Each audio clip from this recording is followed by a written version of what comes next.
everybody, Captain Murphy here from PiratesAhoy.net. So today I'm going to kind of cover the proxies of a vessel. We're going to break the vessel up into multiple videos because this is a very complicated object and we want to cover each section individually to show how each component works. And today I'm going to cover physicalizing the model with all of its complex components. You can see that the character controller here, I'm going to try to walk forward and it's going to run into these objects. If I try to go through the walls, it stops me. If I try to go through these masts, it's going to block me. If I try to run out the back door, it stops. So this is where what you're seeing is actually, I'm not running into these objects themselves. I'm not running into that actual pillar. I'm running into a collision mesh that happens to coincide with that pillar. Some of these objects, like with this belaying pin post here, it allows me to stand on top of it. I mean, it shows that.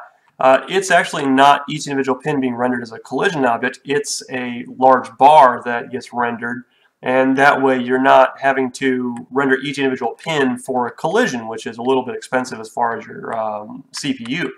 So what I'm going to do is I'm going to show you the way that the model gets brought in.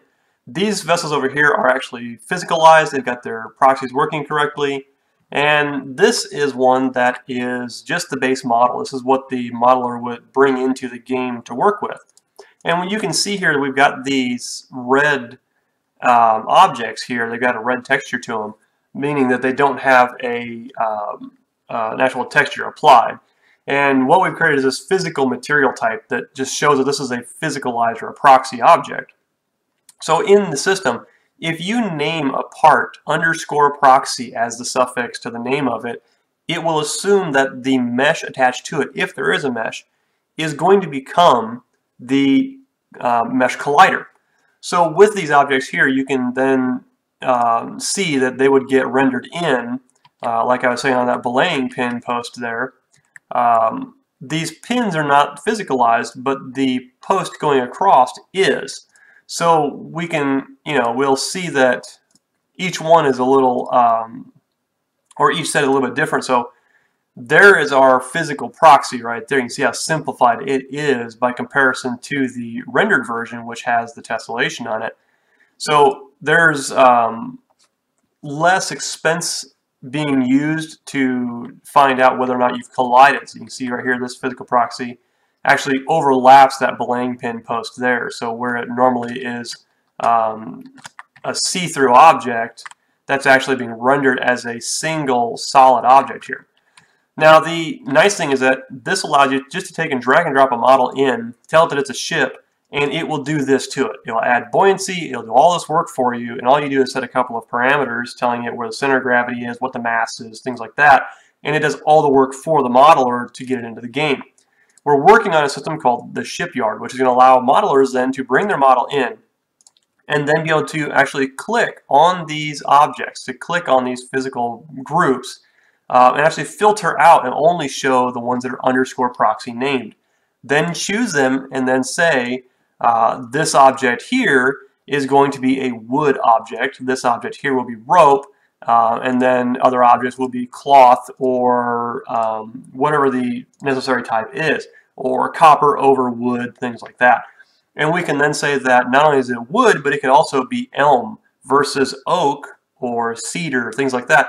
We can then name what kind of wood it is so that when a cannonball interacts with it, it doesn't just interact with metal to wood, it interacts with iron to a copper planked oak hull.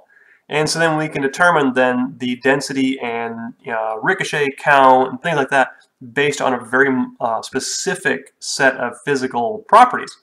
So this will allow the modeler then to bring the model in using the naming structure to determine what are the proxy objects, and then go along each one and say that this one's wood, this one's rope, this one's cloth, etc. And this is going to help us out in the long run because then modelers aren't having to rely on the programmer to do all the work for them. It will export the files that are then used by the engine to dynamically bring the information in and finish it out without having to spend a lot of time with the programmers hand coding all this stuff. So hopefully this gives you a quick idea. We're going to cover a lot more of the systems in depth later, but this is the first system I wanted to cover to show some of the basics of how the system is going to automate the process of getting the models in game and hopefully get us more modelers into the engine to play with it simply because of the ease of use. So anyway, if you have any other questions or comments, let me know, and remember to go to piratesahoy.net if you'd like to volunteer and Hearts of Oak game for more information. Thanks.